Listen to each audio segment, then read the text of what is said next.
In this lecture, we're going to be talking about the average value of a function.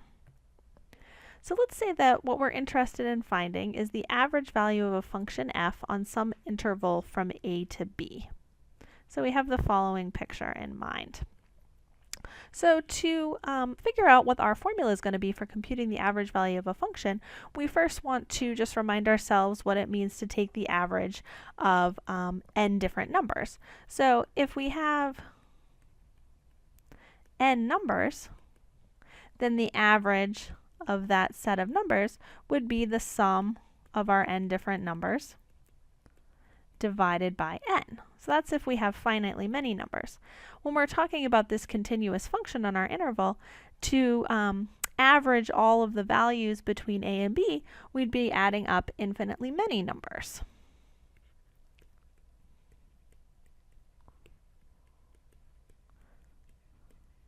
So how can we use what we know about computing the average for finitely many numbers in order to compute this particular average? And so the idea that we're going to use here is going to be the same idea that we've been using for our different applications in this chapter, which is our slice and sum idea. So we're going to take our interval from a to b of our function and break it up into n subintervals. So we divide our interval here into n subintervals. And we notice that that means the width of each interval here will be our delta x, which is b minus a over n.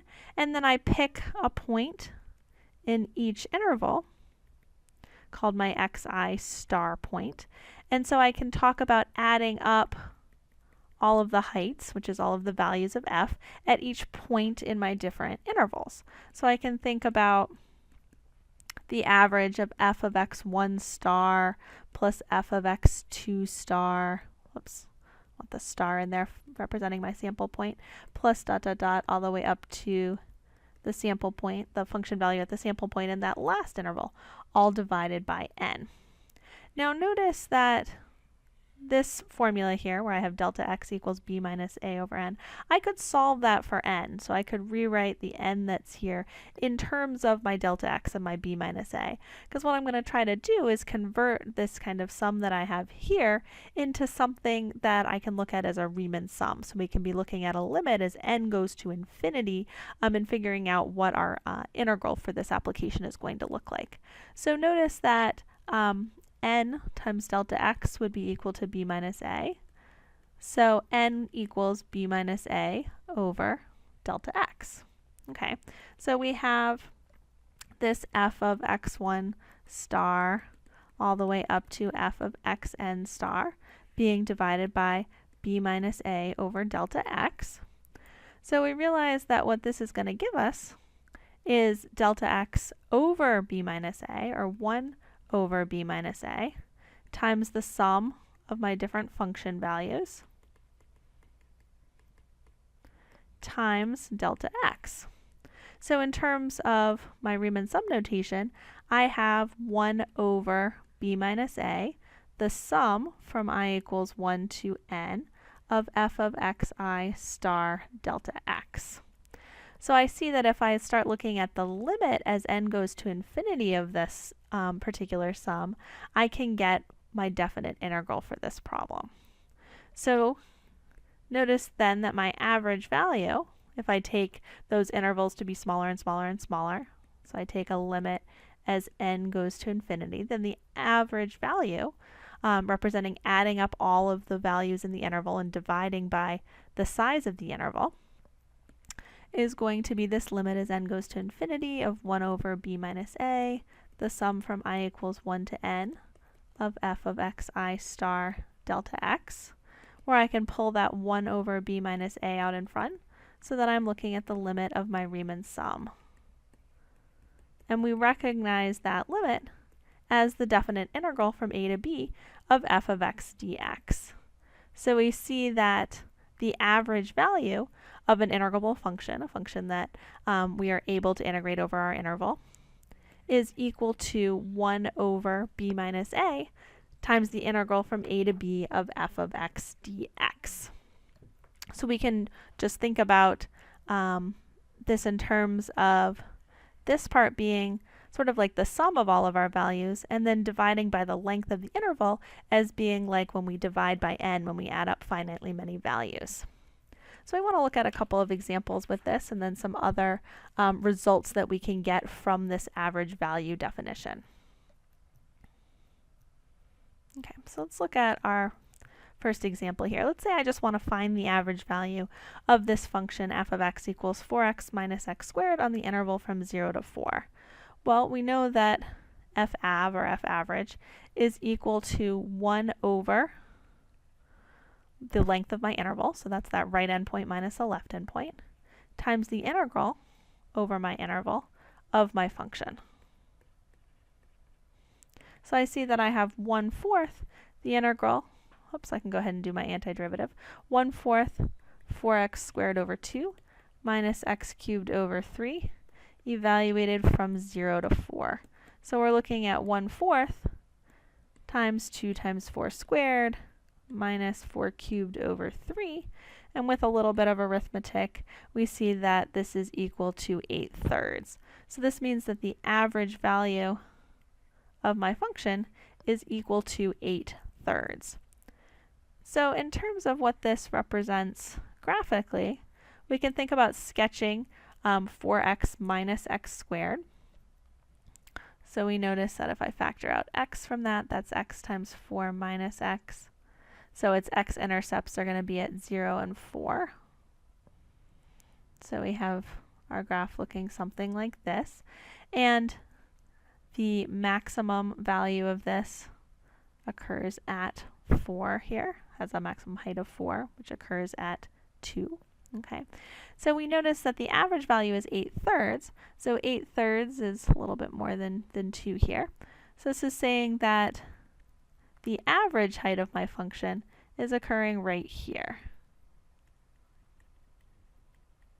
So you think about adding up all these different heights, this is the average height over the interval. Okay, so let's look at a few other results connected with our average value. So if we recall from Calc 1, we learned something called the mean value theorem. Now we're going to take this idea of the average value of our function and use it in connection with our general mean value theorem to get what's called a mean value theorem for integrals. And we'll see how this is also connected to this graph that I've just drawn above. So let's just recall what the mean value theorem from Calc 1 tells us. So recall that the mean value theorem says if we have a continuous function on a closed interval, so we have some function g is continuous on the interval ab and differentiable on an interval ab, excuse me, then there's a point in the interval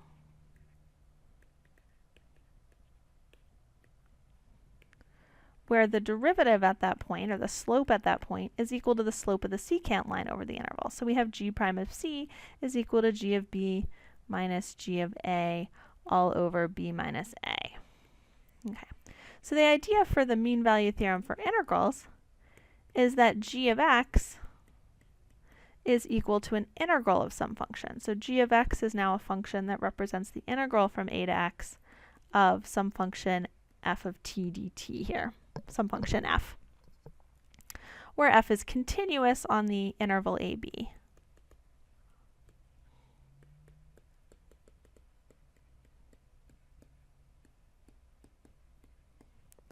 Okay, so then what do we know about this function g?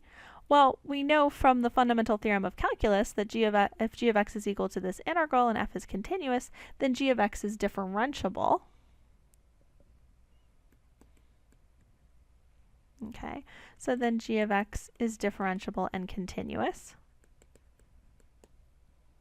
So it's differentiable on this interval ab, on the open interval. So we'll say it's continuous on that interval and differentiable on the open interval.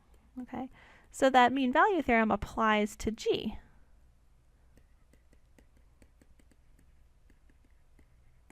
Okay, so we're getting up to proving what this result called the mean value theorem for integrals will look like. Okay, so I've got it stated below. Let's see if we have a little bit of room to show why this is true. So if we've got this function here, and we know the mean value theorem applies to it, then we know that there's a c in the interval ab, where g prime of c is equal to g of b minus g of a over b minus a. So we can say, so by that MVT, by that mean value theorem, okay, there is a c in this interval,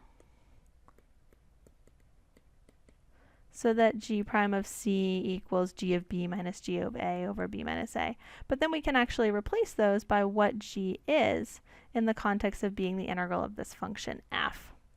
So we know that if g of x is equal to the integral from a to x of f of t dt, we can note that g prime of x then is equal to f of x. We know when we do the derivative d dx of this integral from a to x of f of t, we get f of x.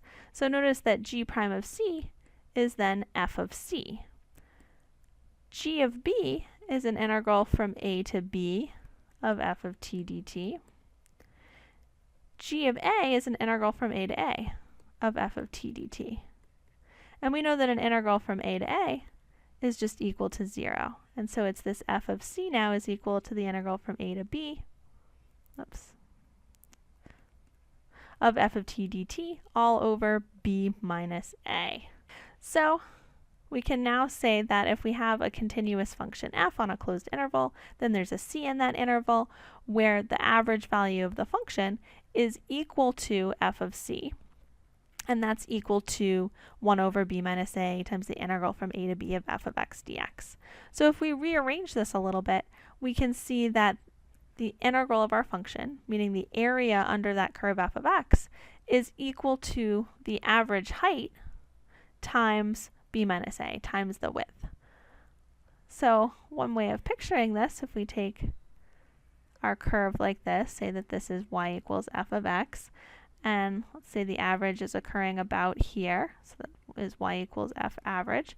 Notice that that's going to intersect our curve, so there's going to be some point c here where the height at c is equal to that average value. And this equation here is saying that the area under the curve from a to b is the same as the area over the interval under that line for the average value. So that rectangular area is exactly the same as the area under the curve. So that's a kind of cool idea. That means if we like chopped off this top part of this mountain looking thing, we could use that top part to fill in these little pieces over here. So we get that nice geometric result. Okay, so we're just going to look at a couple examples with this. Maybe we'll see couple other drawings of this mean value for theorem for integrals idea. Okay, so let's look at the following. Let's say we want to consider this function f of x equals 1 over x on the interval from 1 to 3, and we want to do a couple of things. We want to compute the average value.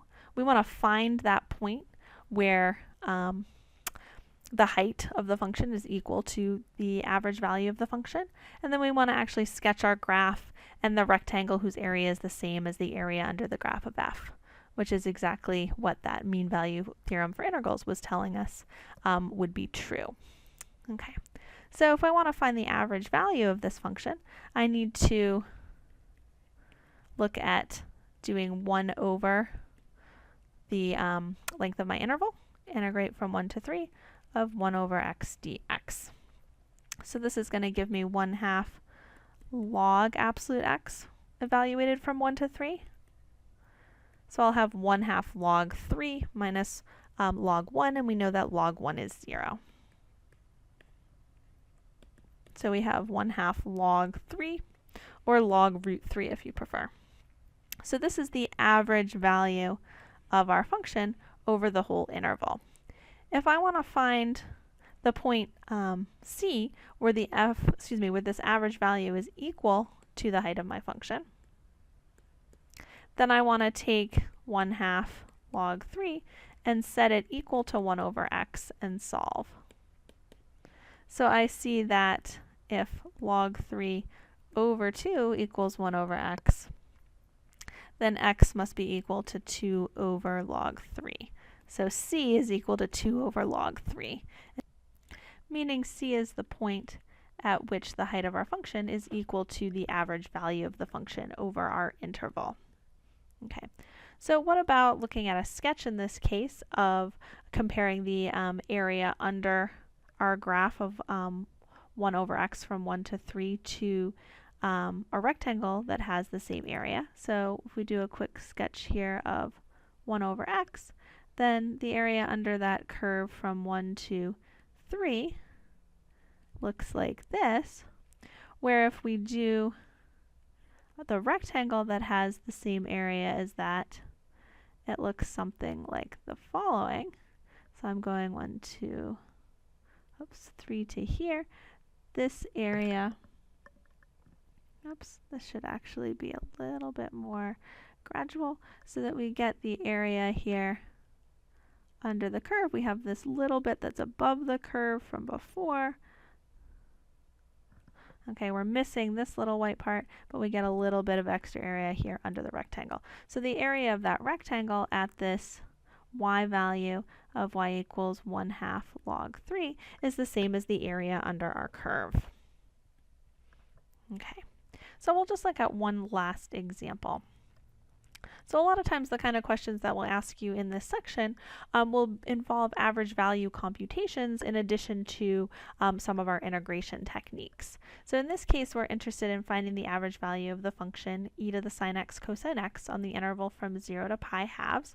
So we know that this is going to be f average equals 1 over pi over 2 minus 0 times the integral from 0 to pi over 2 e to the sine x cosine x dx. And so we notice that this integral is going to require u substitution. So we see if we do u equals sine x, then du is cosine x dx.